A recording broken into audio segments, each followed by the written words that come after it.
Jēkabpils novada Ābeļu pagasta iedzīvotāja Marija Pudāne savā 100. dzimšanas dienā Ābeļu tautas nama zālē ienāk savu mazbērnu pavadībā. Kundzes radi un draugi, kā arī pašvaldības pārstāvji, parūpējušies par to, lai viņa savā nozīmīgajā jubilejā justos īpaša. Pēc tam, kad jubilāri apsēdināta goda vietā, novadpētnieks Arnolds Jakubovskis iepazīstina klātesošos ar viņas dzīves stāstu.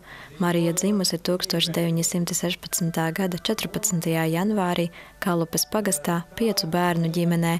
Lai palīdzētu vecākiem pelnīt iztiku, Marija jau agri sāka strādāt. Vispirms gāja ganos, bet vēlāk jau strādāja pie dažādiem saimniekiem par kalponi. Dzīve Marijai pagājusi centīgi strādājot un rūpējoties par ģimeni. Kundze var lepoties ar meitu Mariju, 6 mazbērniem, 6 mazmazbērniem un nu jau arī vienu mazbērnu. Ģimene Mariju raksturo kā ļoti strādīgu, labestīgu un sirsnīgu. Ideāls cilvēks vienmēr atbalstīs jebkurā situācijā. Iemācīja daudz ko, piemēram, adīt.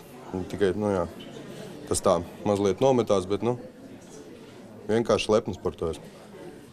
Tas var būt viņas mazdēls. Ko viņa vēl ir iemācījusi, ieaudzinājusi? Strādāt, daudz strādāt. Bez darba nekas nebūs. Ēst gatavot. Tamborēt, pat to es māku izrādes.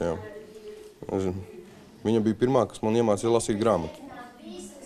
Tāpēc daudz, visu praktiski, ko esmu ieguvis, pateicoties viņai.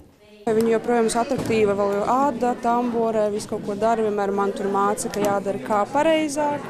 Stāst tomēr, tas kā viņas laikos bija, kā labāk te nedarīts. Tādas lietas viņa mums mācīja. Marija savos 100 gados tiešām ir ļoti aktīva. Kundze darbojas biedrībā Ābeļzieds, Āda un Tamborē, kā arī regulāri dodas uz pagasta bibliotēku, jo viņai patīk lasīt grāmatas. Par to, kā viņai izdevies saglabāt tik labu veselību un dzīvesparu, Marija saka. Noslēpums tāds tikai, ka vajag ar mīlestību dzīvot. Nevajag apvainoties, ka kaut mani apvaino, bet piedot visiem un smaidi un ar labu ej darbā. Dzīvē iznāk visādi grūtumi, asaras, visu. Bet visu vajag piedot un ar smaidu, un tā Dieviņš palīdz dzīvot. Es esmu priecīga, lai Dieviņš dot man turpmāk tādu dzīvi. Jā. Es esmu laimīga.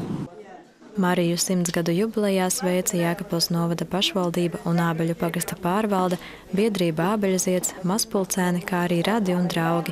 Līdz ar veselības un izturības vēlējumiem un ziediem Marija dāvanā saņēma arī jaunus diegus rokdarbiem, un par kundzes dzīves prieku un vēlmi darboties liecina viņas teiktais. Tagad man meitenes tik daudz diegu piedeva, man būs dienu un nakti jāstrādā. Jā. Sandra Paigļkalne, Kārlis Bukacinskis, Vidusdaugavas televīzija.